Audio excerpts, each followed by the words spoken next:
Hi, I'm Billy Smart. I'm sitting here with Will McFarlane. He's been showing you a couple things the past couple months. I'm going to ask him some questions about his playing. What do you think are the main things about your playing and your approach to guitar and what you've learned over the years that have proved most essential and most productive to your career as a musician?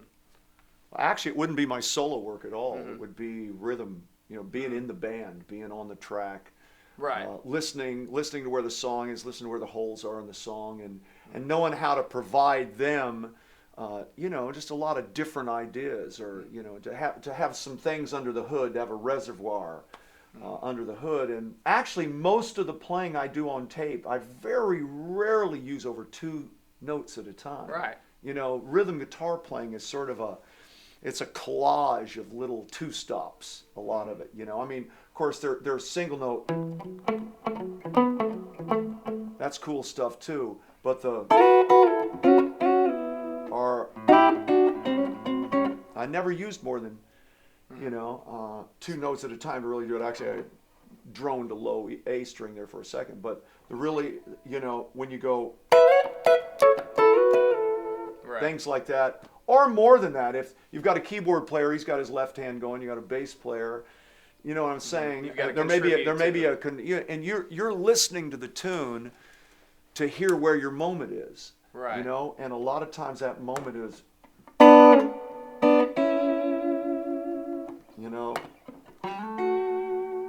you listen to the opening of things like Soul Man or. So it's almost like listening.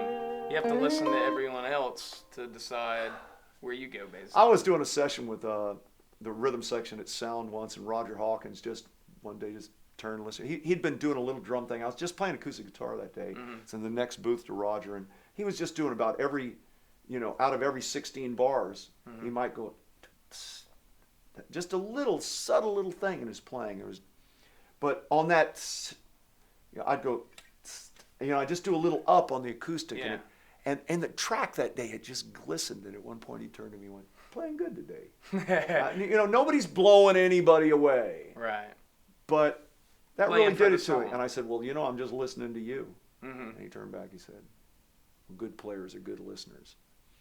And if you're just thinking about what you can do to get it on tape, you're going to screw things up. Yeah. If you're listening and you have enough under the hood, and I think when I say enough under the hood, just knowing your options, not being stuck and this is my only A, there's an A and there's an A and there's an A.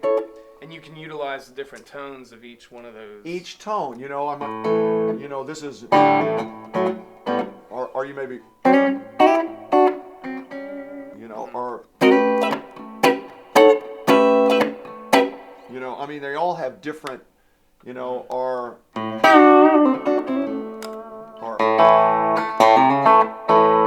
they all, different songs require different things, and the main thing is to have it in there. And as I said, I honestly believe there are only 3 basic hand positions on the guitar, the E, A, C sort of, and everything else is based out of that. Here's a C, there's a C7, C9, C raised 9, whatever, but they all come basically out of that position, or an A, or an A7, there's a D, it looks like an A, or susset, whatever, and here's the E, and there's my E, F, F sharp, G, A, B flat, D, C.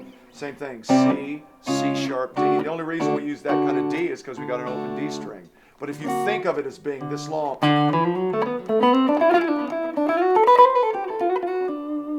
I went from that D to that D, which is real good. Or I could only use 2 notes of each one. If I'm in this D position, let's say I go, or that's out of that D position. That's a big part of what helps you break out of scales. Really. It's what breaks you out of scales, that you're playing the changes. If I'm in the key of A, and you're just cutting a song like that, I'm just see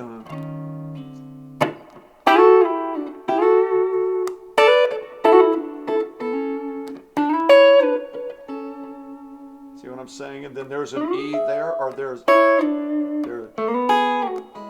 know where all those E's are, and here's my D. Yeah, I mean, probably wouldn't have gone country on that R&B tune, but you know what I'm saying. You just have those options. I knew that was a D, that's a D, that's a D, you know. And if you have that, I just, again, only use 2 strings at a time, 2 notes at a time. Sometimes you skip it. You know, I'm playing 6s there, and you know, or I'm playing 3rds here, you know. Right.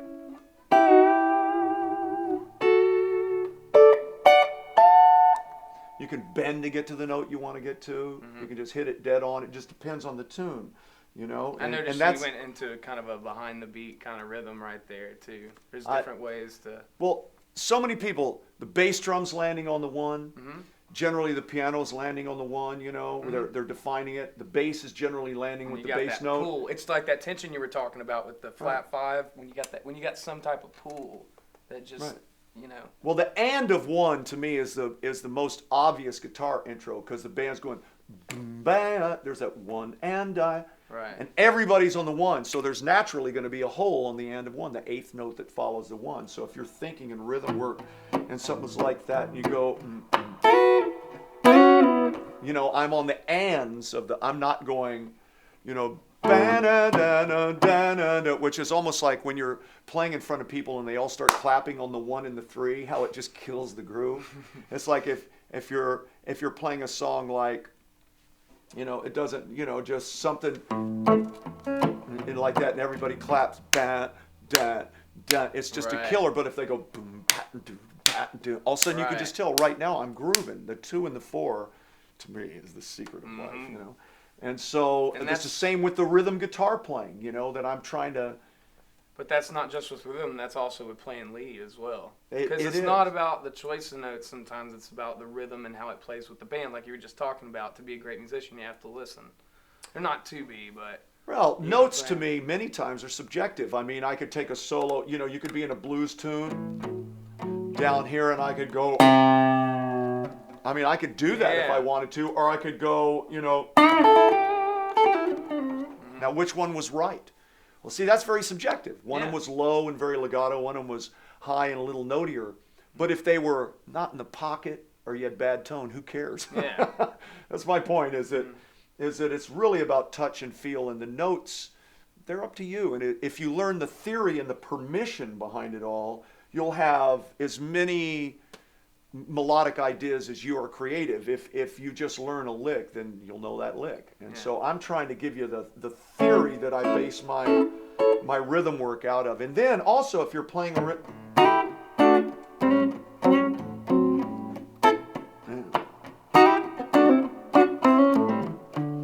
now I'm already starting to solo.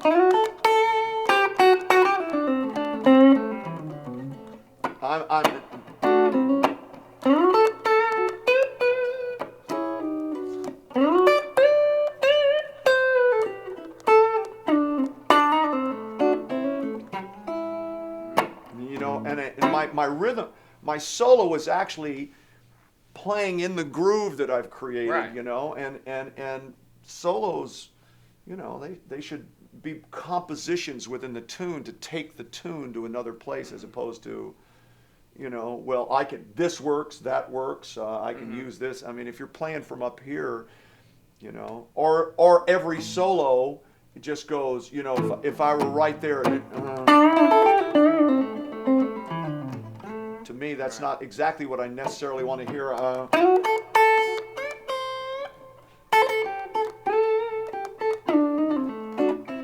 You know, I want to hear somebody give and take and breathe a little, because, you know, we're breathing.